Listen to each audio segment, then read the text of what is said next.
Dans MATLAB32, construisons une nouvelle figure sans repère mais avec longueur unité. On va cliquer sur OK, voilà, cette nouvelle figure est créée. Donc nous avons la fenêtre graphique de MATLAB32 et notre unité de longueur qui est définie par le segment de droite qui est ici, dont on peut modifier la longueur. Précisons tout de suite que la ligne, le trait qui est tracé ici, représente dans MATLAB32 un segment de droite.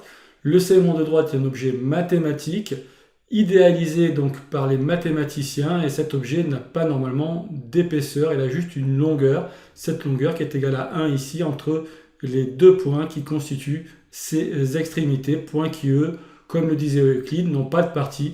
En fait, l'objet géométrique le plus simple, le plus petit qui puisse exister est un point, et le segment de droite, le mathématicien considère que c'est un ensemble de points avec une longueur mais pas d'autres dimensions. L'outil point libre que nous sélectionnons maintenant va nous permettre de construire deux points grand A et grand B.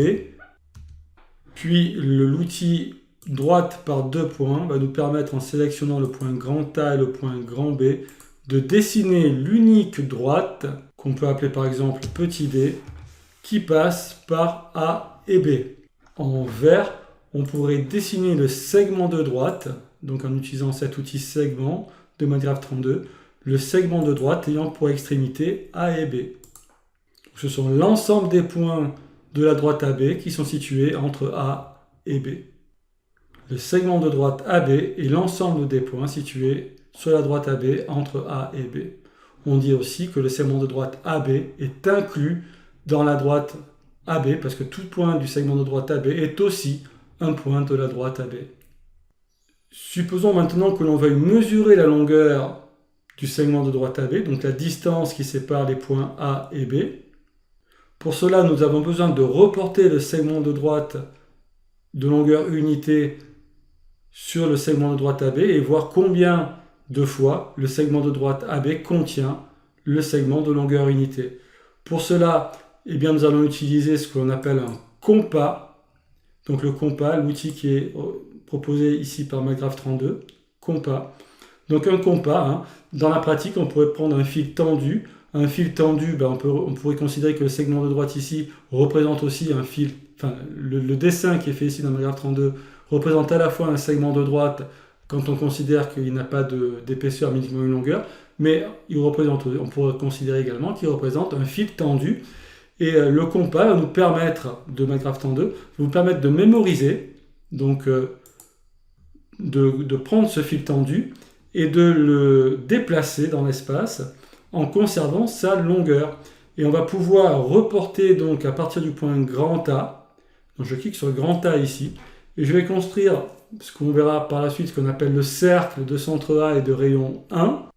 Et les points d'intersection, c'est-à-dire les points qui, donc j'utilise l'outil intersection ici de MATLAB32, et les points d'intersection, c'est-à-dire les points qui appartiennent à la fois à ce cercle en vert et au segment de droite AB, il n'y en a qu'un seul, c'est le point qui est là, que je vais appeler A1, A_1, et le point A1 se situe donc sur le segment de droite AB à une distance égale à 1 du point grand A. Je peux de nouveau utiliser mon compas, reprendre la mesure du segment de droite unité, reporter cette longueur à partir cette fois du point A1 et construire un deuxième point, donc avec l'outil intersection, point situé à la fois sur le cercle et sur le segment de droite AB. Et ce point, je vais l'appeler A2. Alors, je peux encore continuer.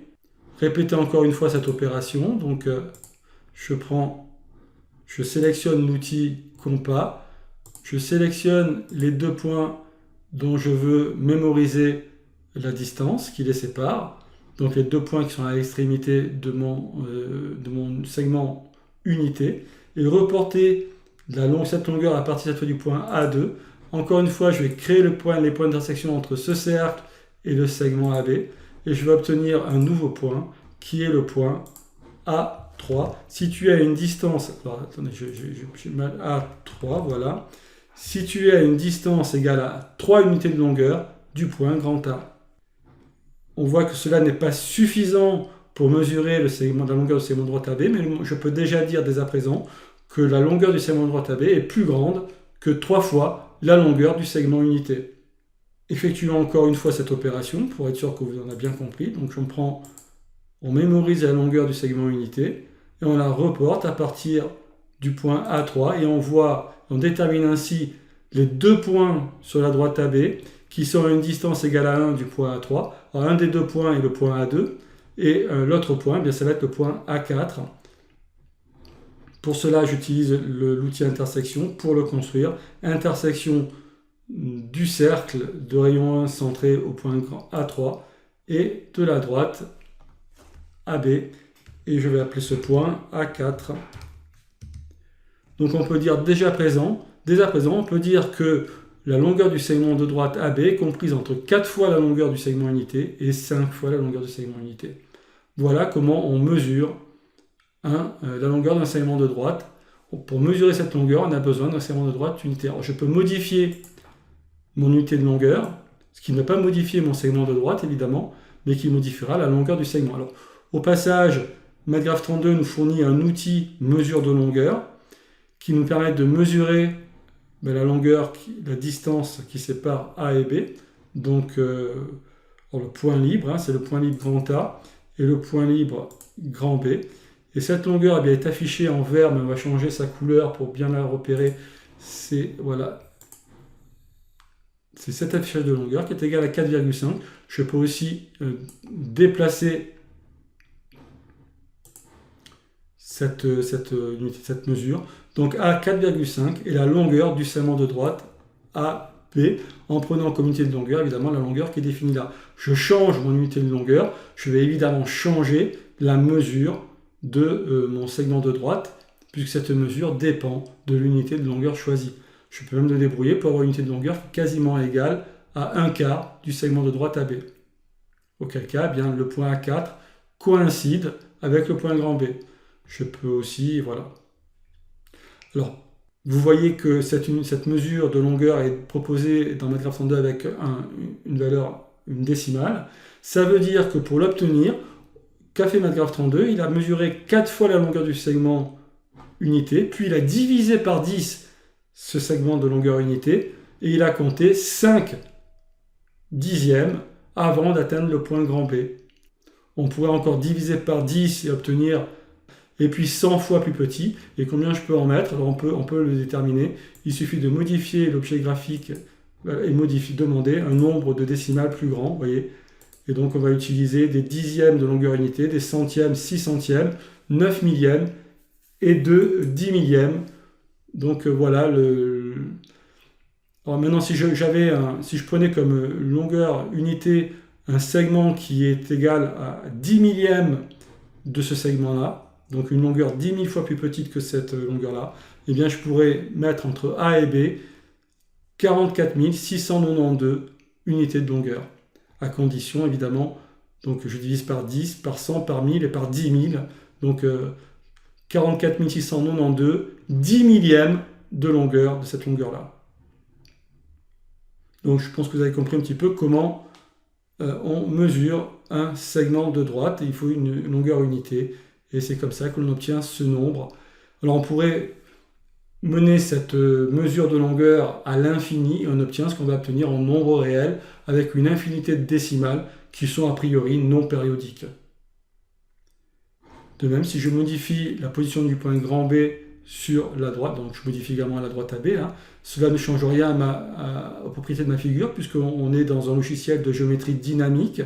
Les définitions des différents objets qui forment cette figure ne changent pas. Je change juste les conditions initiales, c'est-à-dire les positions du point A, du point B, du point grand A, du point B. Donc je change ma droite, je change la longueur du segment AB. Et par contre, si je conserve les mêmes objets géométriques, donc je ne modifie pas A et B, ma droite AB, mais je modifie uniquement l'unité de longueur, bien là je vais venir modifier la mesure de mon segment de droite parce que je modifie mon unité de longueur. Vous voyez, comme ça on va pour graduer une droite AB, avec donc entre deux graduations, une longueur égale à 1. Donc retenez bien, et ça c'est important, une droite c'est un objet fondamental.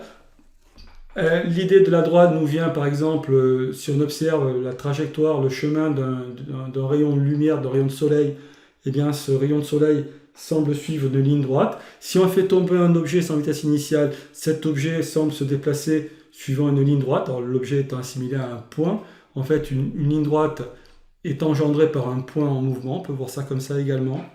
Notre outil pour pouvoir construire ce que l'on a fait là, c'est le fil tendu qui va nous permettre de pouvoir représenter un segment de droite et de pouvoir reporter des longueurs. Donc le fil tendu va pouvoir nous servir à la fois de règle pour pouvoir tracer des lignes droites et également de compas pour pouvoir reporter des longueurs.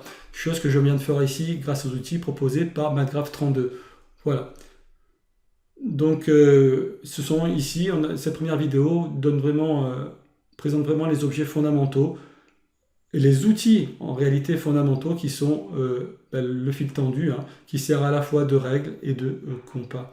Voilà, je vous remercie de votre attention.